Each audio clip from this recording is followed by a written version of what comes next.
Hi there guys, it's David here from We Make Models. If you're new to the channel, I make all kinds of 3D printed models and props just like this one.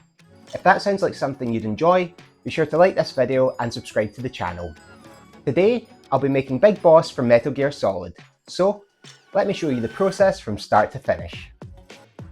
The files were provided to me by a friend who wanted 3 of these busts printed and painted.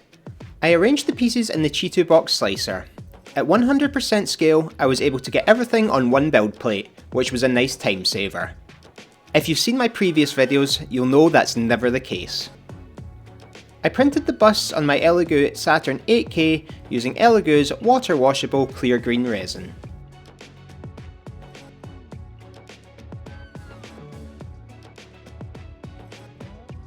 After each bust was printed, I removed the supports and put the pieces in the wash station, where I let them swirl around in the water for 5 minutes.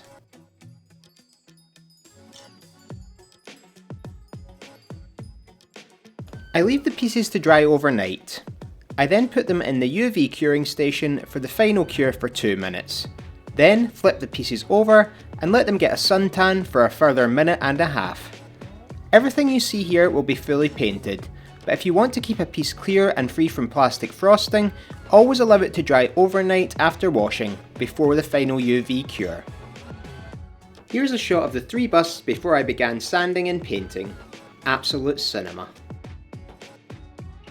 After the final UV curing, the plastic is safe to handle without gloves. Before painting, I had to get rid of the tiny bumps left over from removing the support material.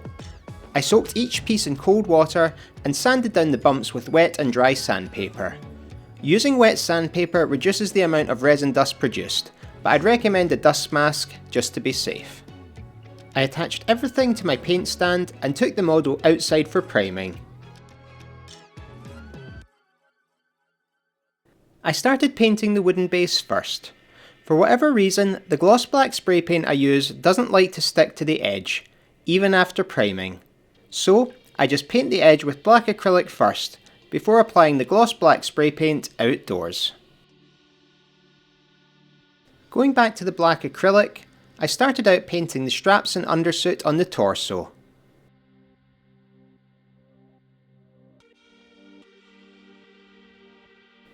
I then used Tamiya's Field Grey for the shirt, which is more green than grey for those wondering. It was then time to paint the face, and I wanted to try and make it as realistic as possible. For the base coat, I used Citadel's Flayed One Flesh, followed by Citadel's Kislev Flesh for the second layer. I wiped away as much of the second layer as I could with a paper towel, which leaves it in the recesses and folds of the skin. Next, I painted the beard and the hair. I used 2 shades of brown paint for some contrast. After colouring the eye patch strap with a black Sharpie pen, I painted the rest of the patch with black acrylic. And after painting the white of the left eye, I used blue and black pens for the iris and the pupil. The last thing to paint was the bandana, and for that I used Tamiya's Field Blue. It was then time to glue everything together with regular super glue. I started with the small strand of hair that falls over the bandana. I then glued the body to this plaque section, which I previously sprayed with metallic silver spray paint. Lastly, I glued the head to the body.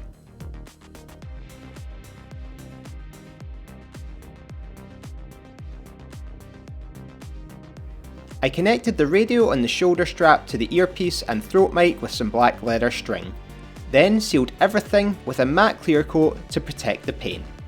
The last thing to do was to add this felt pad to the base using double-sided tape, which stops the wood scraping against any surfaces the statue will sit on. To fix the statue to the base, I lined it up using some blue masking tape and super glued it in place. So, there you have it. With this project, I really wanted to practice painting a more realistic human face, as I intend to make more statues like this in the future. As I mentioned earlier, if you enjoyed this video, a like and a subscription would really help me out. And if you want to support the channel even further, you can check out the link in the description box below. And as always, thank you for watching.